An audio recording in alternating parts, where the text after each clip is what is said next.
ఈరోజు దేవుని వాగ్దానము, మీ తల వెంట్రుకలన్నీ లెక్కింపబడి ఉన్నవి, భయపడకుడి. లూకా సువార్త 12:7. దేవుడు మన జీవితంలో జరిగిన చిన్న చిన్న విషయాల్లోనే దేవుడు ఎంతగానో గొప్ప ప్రణాళికను కలిగి ఉన్నాడు. మనమైతే పెద్ద పెద్ద విషయాలు, పెద్ద పెద్ద సమస్యలు వచ్చినప్పుడు మనం దేవుణ్ణి జ్ఞాపకం చేసుకుంటాము. దేవుడు నన్ను పట్టించుకుంటున్నాడా, దేవుడు అసలు నేను సమస్య గుండా ప్రయాణం చేస్తున్నప్పుడు దేవుడు అసలు నన్ను చూస్తున్నాడా, నా మొర ఆలకిస్తున్నాడా అని మనం ఎన్నోసార్లు దేవుణ్ణే ప్రశ్నిస్తాము.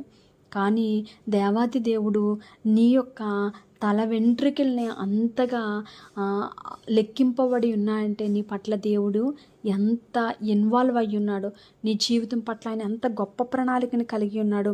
ఆయన నీ కన్నిటిని నా బుడ్డిలో దాచి ఉన్నాడు అని దేవుని వాక్యం సెలవిస్తుంది. అంటే మన కన్నిటికే అంత విలువిస్తున్నాడండి, మన కన్నిటిని కూడా దాస్తున్నాడంట. అంటే ఎంత ధన్యత అండి.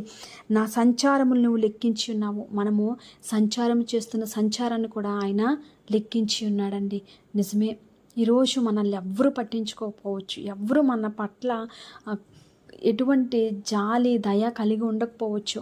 కానీ మన దేవుడు మాత్రము మన జీవితంలో జరిగిన చిన్న చిన్న విషయాల్లోనే అంత పర్టికులర్గా ఇన్వాల్వ్ అయ్యి ఉన్నారంటే మన జీవితంలో మనము శ్రమల గుండా ప్రయాణం చేస్తున్నప్పుడు ఆయన మనల్ని ఎంతగానో ఎత్తి పట్టుకుంటున్నాడండి.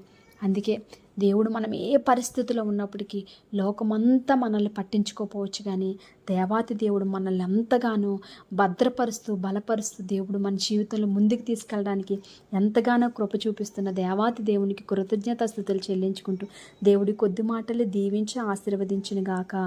ఆమేన్.